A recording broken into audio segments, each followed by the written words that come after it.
Bonjour à tous et bienvenue dans notre émission Équilibre. Aujourd'hui, je suis avec Élise Lecornet, psychologue, pour échanger autour du thème du burn-out. Bonjour Élise. Bonjour Alice. Alors, est-ce que déjà tu pourrais commencer par nous expliquer ce qu'est le burn-out? Alors, le burn-out, c'est un état d'épuisement total. C'est pas juste une petite fatigue passagère. C'est le fait de se sentir vraiment complètement épuisé, complètement vidé, sur le plan énergétique, sur le plan physique, mais aussi sur le plan émotionnel. Donc c'est pas juste le fait de se sentir fatigué pour un petit moment, c'est une fatigue beaucoup plus importante qui va aller beaucoup plus loin sur les ressources de l'organisme. Un des signes par exemple ça va être de revenir de 3 semaines de vacances et puis d'avoir passé des super vacances, mais au bout d'une journée de se sentir épuisé, c'est-à-dire d'avoir eu ce sentiment que rien n'a permis de récupérer. D'accord, ok. Et justement, donc là tu nous as évoqué un premier point, mais qu'est-ce qui peut nous alerter? Alors c'est effectivement ce sentiment de ne pas réussir à récupérer, à la fois d'être épuisé et en même temps de ne pas réussir à dormir, de se réveiller à 3-4 heures du matin ou à 5 heures du matin en réfléchissant à tout ce qu'on a à faire et en faisant la revue de nos to-do list en disant mais comment je vais y arriver et comment je vais m'en sortir. Des autres points d'alerte, ça peut être aussi un certain nombre de symptômes physiques. Les personnes qui sont en burn-out, souvent il y a des problèmes de dos, il y a des problèmes digestifs, il peut même y avoir un certain nombre de pathologies plus graves. Et effectivement, on n'arrive pas à en venir à bout, on ne s'en sort pas, et il y a toujours quelque chose qui revient. Et puis après, il y a un autre point important aussi dans le burn-out, mais qui n'est pas facile à repérer pour la personne qui est concernée, parce que les personnes en burn-out souffrent souvent de déni. En fait, elles ne veulent pas voir l'état dans lequel elles sont. Et ce point important, c'est aussi de la négativité, du cynisme. Là, on est sur des cas où on est sur des burn-out graves. Ça va se manifester pour les personnes de l'entourage. La personne elle-même ne va pas forcément en avoir conscience. Et qu'est-ce qui peut nous aider du coup à faire la différence entre le burn-out et un autre état? Alors, c'est vrai qu'il y a souvent la question, notamment avec la dépression. Souvent, les gens me disent c'est quoi la différence entre burn-out et dépression. La dépression, c'est une des conséquences du burn-out. Et c'est vrai que c'est une conséquence fréquente, donc du coup, on va avoir l'impression que c'est un petit peu associé. Mais en réalité, dans le burn-out, c'est un état qui va conduire à la dépression. Parce qu'à un moment donné, quand on n'arrive plus à récupérer, effectivement c'est déprimant et donc la personne au bout d'un certain temps peut basculer en dépression, mais il peut y avoir d'autres conséquences du burn-out. On peut avoir des pathologies neurologiques, on peut avoir un certain nombre de symptômes parfois même assez graves, on peut avoir des troubles psychiatriques assez importants. Donc c'est plutôt que ce sont des conséquences. Une des caractéristiques du burn-out, c'est souvent qui permet vraiment de le reconnaître, c'est que c'est quelque chose d'assez compartimenté, c'est-à-dire que, du moins au démarrage, quand on est en burn-out professionnel, et c'est parfois ce qui peut être compliqué parfois à comprendre, on peut garder de l'énergie, au moins pendant un certain temps, pour d'autres sphères de la vie, ce qui peut même parfois conduire à les surinvestir. On est en burn-out professionnel, on n'en peut plus, parce qu'il y a des questions de sens qui vont se manifester. Du coup, on va surinvestir la sphère familiale ou la sphère associative, par exemple. Et du coup, ça va conduire à encore plus de fatigue. Ce qui fait qu'au moment de la décompensation, là, on est sur un épuisement généralisé. Mais à l'inverse, on parle aussi de burn-out parental ou de burn-out des aidants. Par exemple, dans le cas du burn-out parental, certaines personnes en burn-out parental peuvent réinvestir la sphère professionnelle en raison du burn-out parental. Donc il y a ce côté compartimentalisé qui est assez caractéristique du burn-out. Est-ce qu'il y a des profils types? Alors, les profils qui font des burn-out sont des profils avant tout surinvestis. C'est vrai qu'en entreprise, il y a cette question. On peut se dire, ah oui, le burn-out, ça concerne des gens qui ne sont pas assez investis dans leur travail. Au contraire, le burn-out, c'est une pathologie du surinvestissement. parce qu'il y a une surcharge de travail et que les gens veulent bien faire. Ils veulent absolument faire leur travail, quel que soit le poids, quelles que soient les contraintes. Et comme ils sont perfectionnistes, ils vont se dire il faut que j'y arrive à tout prix. Souvent on dit ils vont surcompenser les carences de l'organisation, c'est-à-dire qu'il va manquer quelque chose ou il va y avoir trop de charges parce qu'il y a trop d'accélération pour une raison X ou Y. Et les personnes vont essayer de faire à tout prix en se disant mais si j'y arrive pas, c'est de ma faute. C'est moi qui n'y arrive pas, donc je vais essayer d'y arriver. Je surcompense et je finis par m'épuiser. Okay. Le principal travail quand une personne en burn-out vient voir un psychologue, le premier travail qu'on fait, c'est de les culpabiliser. Parce que les gens vont vous dire je devrais y arriver. J'aurais dû y arriver. Ils ne prennent pas du tout conscience qu'il y a un certain nombre de conditions qui les ont menées au burn-out et que le fait qu'elles n'aient pas dû dire stop, c'est une de ces conditions, mais qu'il y avait aussi tout un environnement qui s'est mis en place et qui font qu'elles ont fait un burn-out.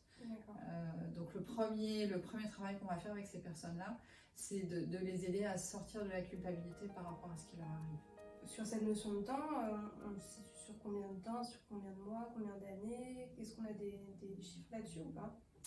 Alors on n'a pas de chiffres, on sait par expérience, enfin je dirais par expérience dans la clinique, quand on voit quand je dis dans la clinique, c'est-à-dire quand on rencontre les gens en cabinet, que les gens peuvent parfois tenir très longtemps en burn-out. Ce qu'on sait aussi, c'est que ce qu'il faut savoir, c'est que le burn-out, il a été découvert, alors il a été décrit par quelqu'un qui s'appelait Freudenberger et qui a lui-même fait un burn-out, qui était un soignant dans les années 70, qui était un psychologue qui s'occupait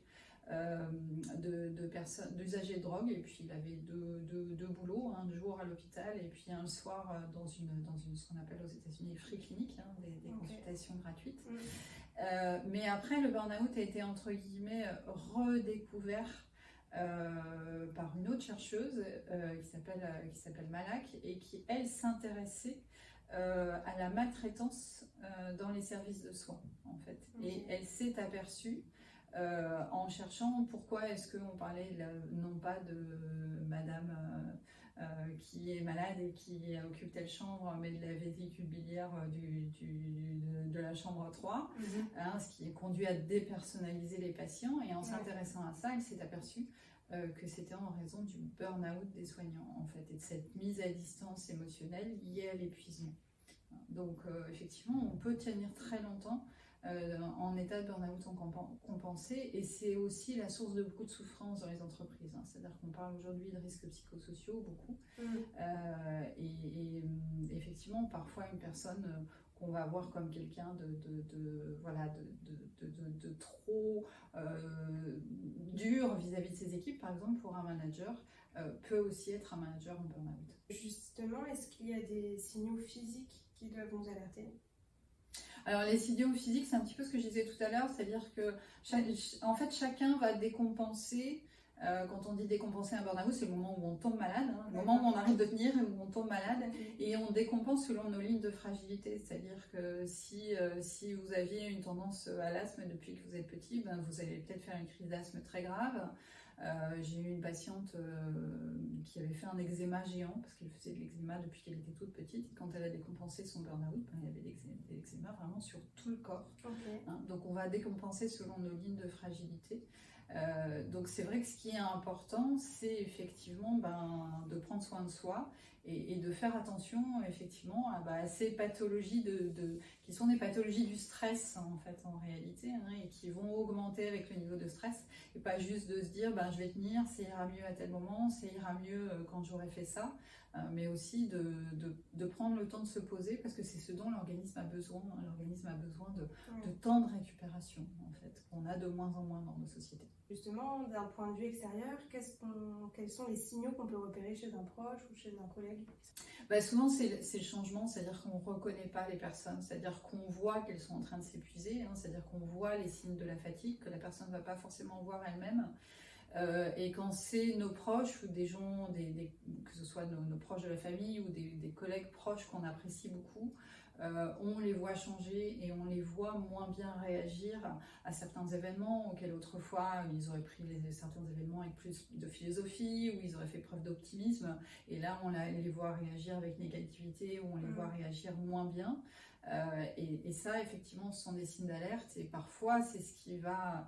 J'ai souvenir d'un monsieur comme ça qui m'avait expliqué que lui, il avait évité de justesse le burn-out parce qu'un jour, sa femme lui avait dit mais tu n'es plus l'homme que j'ai épousé, donc tu vas quitter ce boulot parce qu'il est en train de t'épuiser. Et il expliquait que c'était vraiment le coup d'éclat de sa femme qui lui a fait prendre conscience qu'il était en train d'aller vers le burn-out, en fait. Hein, mais il y avait vraiment finalement ce changement dans la personnalité qui était en train de s'opérer. Ouais, c'est ça. Des réactions, nos réactions même parfois. Oui, mais vraiment cette prise de distance émotionnelle, c'est vraiment le moment où il faut vraiment s'alarmer, en fait. Hein. Voilà. Que ce soit ça, alors ça peut être ça ou l'utilisation parfois de substances, hein, alors, justement pour se déstresser et tenir. Ça, ce sont aussi des signaux d'alerte. Et justement, est-ce que tu as des pistes de prévention individuelle?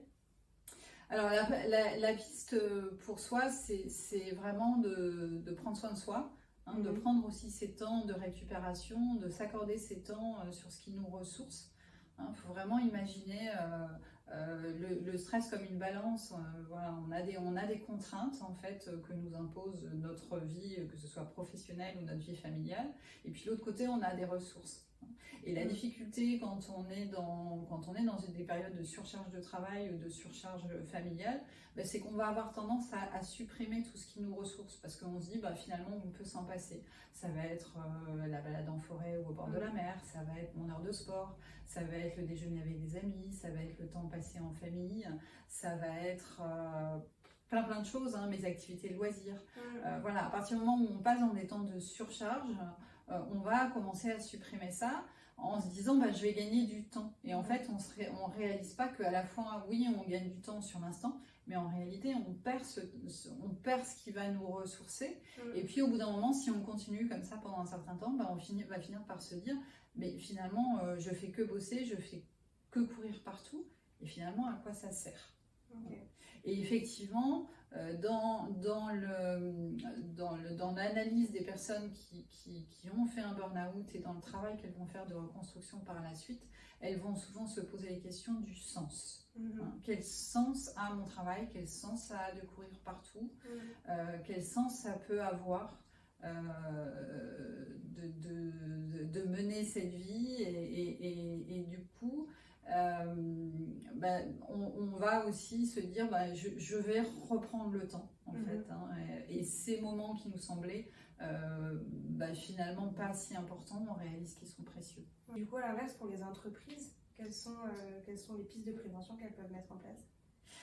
Pour les entreprises, on va être d'une manière plus générale sur ce qu'on va appeler la prévention des risques psychosociaux, hein, c'est-à-dire la mise en place d'organisations qui vont permettre à chacun effectivement de pouvoir trouver à la fois des charges de pouvoir s'exprimer sur la charge de travail, de pouvoir discuter autour de la charge de travail, de pouvoir discuter avec ses collègues autour des temps, des délais de réponse en fait, hein, pour éviter d'être toujours uniquement dans l'injonction, donc il faut faire ça, il y a des délais, il y a des urgences, etc. Donc de pouvoir trouver ça, de pouvoir trouver de l'autonomie dans ma manière de m'organiser, de pouvoir trouver du soutien chez mes collègues, hein, donc il va falloir travailler sur tout ça dans les entreprises et c'est un vaste sujet. Ouais. Est-ce que tu sens, toi, à titre personnel, que les entreprises se prennent plus ce sujet à cœur ou pas particulièrement? Ça dépend les entreprises en fait, hein. Il y a en 2009, hein, il y a eu les suicides chez France Télécom qui ont amené, hein, le gouvernement de l'époque à demander aux grandes entreprises de négocier sur les risques psychosociaux. Et puis petit à petit, en fait, toutes les entreprises ont été obligées de les prendre en compte, hein. Aujourd'hui, le Code du travail dit que l'employeur doit évaluer les risques, y compris les risques sur la santé mentale. Donc de plus en plus d'entreprises s'en saisissent. Après, c'est vrai que parfois il reste encore beaucoup de chemin à faire et beaucoup de choses à travailler parce que en entreprise, les personnes sont beaucoup soumises à ce qu'on appelle les injonctions contradictoires. Les injonctions contradictoires, c'est le fait de devoir aller dans deux directions différentes qui vont pas dans le même sens. Ok. Et notamment, aujourd'hui, on voit beaucoup craquer des managers de proximité, des responsables ressources humaines, parce que à la fois les impératifs de l'entreprise et les impératifs temps restent les mêmes, et puis en même temps, il y a le souci de développer le soin aux équipes, etc., ce qui est une très très bonne chose. Mais il faut aussi que eux aient de la ressource et de l'espace pour pouvoir se préoccuper de tout ça, en fait. Donc il faut absolument que ce soit des choses qui puissent se discuter dans les entreprises, dans les équipes, avec les managers, avec les organisations syndicales. Et pour finir, est-ce que toi tu aurais 3 actes positifs à nous partager? Oui, les choses à pouvoir faire, je reviendrai sur le prendre soin de soi, c'est-à-dire vraiment se réserver ces moments de choses qui sont importantes pour nous, de se dire ces moments-là, je vais les sanctuariser, de pouvoir se dire, même dans une période de surcharge, qu'est-ce que je vais garder finalement, qu'est-ce qui me ressource, de manière à pouvoir dire stop à un certain moment et pouvoir lâcher prise sur ce que je ne vais pas pouvoir faire. Et donc ce que je dis souvent à mes patients ou aux équipes que j'accompagne, c'est aussi accepter l'idée qu'on n'est pas des super-héros, donc lâcher nos capes, les ranger au placard, parce que souvent on a tendance à sortir nos capes mais on n'a pas les super-pouvoirs qui vont avec, donc on pense qu'on va pouvoir tout faire. Et puis en réalité, c'est pas possible. Donc réussir à accepter ça, accepter de travailler avec autrui, accepter de pouvoir déléguer, et puis accepter que certaines choses sont faites le lendemain et pas aujourd'hui. Puis je vois aussi que tu as pu écrire un livre sur 100 questions-réponses sur le burn-out. Alors, tout à fait, oui.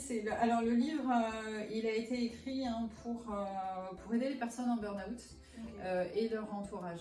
Ce que je te disais au début de l'interview, c'est vrai que les personnes qui sont en burn-out, elles ont souvent du mal à comprendre ce qui leur arrive, elles ne comprennent pas pourquoi elles sont épuisées d'un seul coup, elles ne comprennent pas pourquoi au bout d'un mois, elles ne sont pas encore récupérées. Et donc, le livre explique un petit peu tout ça de la manière la plus simple possible. Et il est fait aussi pour l'entourage, parce que parfois l'entourage aussi a du mal à comprendre ce qui se passe, a l'impression que la personne, effectivement, au bout d'un certain temps, elle devrait pouvoir reprendre, elle devrait pouvoir reprendre ses activités de manière normale, retravailler. Et donc ça aide à comprendre tous ces mécanismes-là, en fait. D'accord, ok. Eh bien, merci beaucoup en tout cas pour ta disponibilité, pour toutes tes explications sur ce thème. Et puis pour vous, on se retrouve bientôt pour une prochaine émission. Merci.